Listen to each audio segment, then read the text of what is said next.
Hey, salut. Comment vas-tu? La forme? Qu'est-ce qui t'amène sur cette vidéo? Oh, tu écoutais des histoires effrayantes? Oui, j'imagine bien que c'est pour cette raison que tu t'es connecté à ce site. Bien, bien. Désolé, mais aujourd'hui, je n'ai aucune histoire à te proposer. En revanche, j'ai un petit exercice qui pourra stimuler ton imagination. Tu as déjà créé un personnage de jeu vidéo, j'imagine. Tu as personnalisé son corps, ses vêtements, son nom, etc. C'est l'un des passages que je préfère. Il faut avoir de l'imagination pour ne pas créer un personnage qui soit trop ressemblant à un autre. Ce que je te propose, aujourd'hui, c'est de créer un monstre de légende urbaine. Je vais t'aider à bien te l'imaginer, en te montrant les bases de la création. Puis tu pourras t'en servir pour créer toi-même ta propre créature. Top, non? On va d'abord commencer par son aspect, d'accord? De haut en bas. D'abord, la tête. Généralement, il y a deux types de coiffures qui reviennent lorsqu'on veut rendre quelqu'un effrayant. Soit les cheveux longs qui cachent une partie du visage, soit le crâne totalement chauve. Partons pour la première option, ce qui simplifiera le reste. Pas besoin de détails pour les yeux, ni pour le nez. Par contre, il faut penser à quelque chose pour la bouche. Une mâchoire acérée? Non, trop commun. Un surplus de dents? Pareil. Et si on ne lui mettait simplement qu'une dent dans la bouche? Juste du vide. L'absence de détails peut être flippante aussi, tu sais. Après tout, n'as-tu jamais vu des représentations de monstres possédant des globes oculaires noirs et vides? Eh bien, là, c'est pareil, mais pour la bouche. Donc, on récapitule. De grands cheveux qui lui retombent sur le visage, ne laissant apparaître qu'une large bouche édentée, ce qui rend son sourire encore plus terrifiant. Bien, on poursuit avec le corps. Pour créer le buste de notre monstre, on doit d'abord en définir le sexe. Puisqu'on lui a donné une longue chevelure, on peut partir sur une femme. Du coup, il faudrait s'efforcer à rendre sa silhouette plus féminine. Nul besoin d'exagérer non plus. Généralement, les monstres de légende urbaine, surtout quand il s'agit de femmes, ont un corps très fin et très grand. C'est ce que nous allons faire ici. Passons donc au bas du corps. Donnons-lui de grandes jambes fines. Pareil pour les hanches. Pour les bras, même chose que pour les deux points précédents, très longs et fins. Par contre, concernant ses mains, lui donner de grandes griffes paraît bien trop cliché. Mettons-lui des mains normales. Donc, nouveau récapitulatif, femme très grande et élancée, avec des cheveux qui lui retombent sur le visage, et une bouche édentée affichant un sourire malsain. Habillons maintenant notre monstre. Pas besoin de sortir des tenues saugrenues. Des fois, c'est l'histoire qui choisit les habits. Si par exemple, c'est une infirmière psychopathe, il est logique qu'elle soit en tenue d'infirmière. Ici, comme on ne lui a pas encore donné d'histoire, on va l'habiller très simplement. Disons, une simple robe noire rapiécée. Pas d'autres signes particuliers. On est ici pour un simple exercice d'imagination, après tout.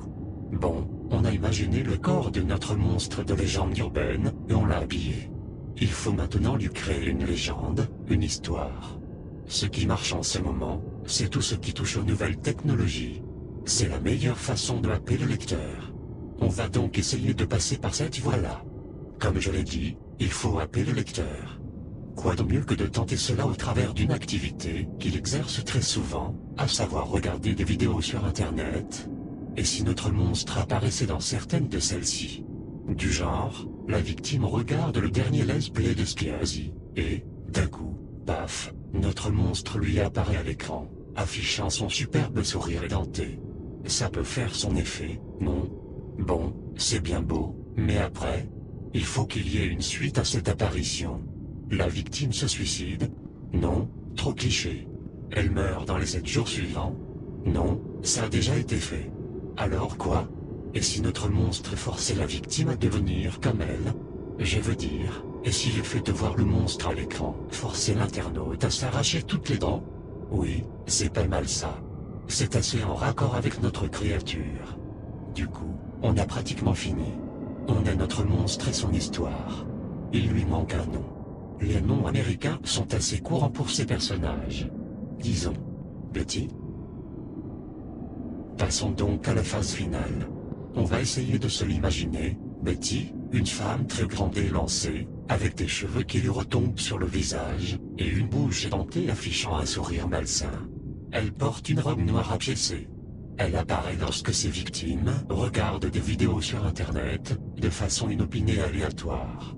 Aucun moyen de prévoir où et quand elle apparaîtra. Elle surgit à l'écran un court instant, souriant à sa victime de sa bouche édentée. Suite à cela, la victime est prise d'un besoin irrépressible d'arracher toutes ses dents, et ce par n'importe quel moyen. Pince, couteau, marteau, tenaille, voici donc la légende de Betty l'édentée. C'est le moment de forcer ton imagination. Relis sa description. Essaie de t'imaginer Betty, de la faire apparaître dans ta tête. Imagine son long corps, et sa tête chevelue. Imagine son sourire édenté.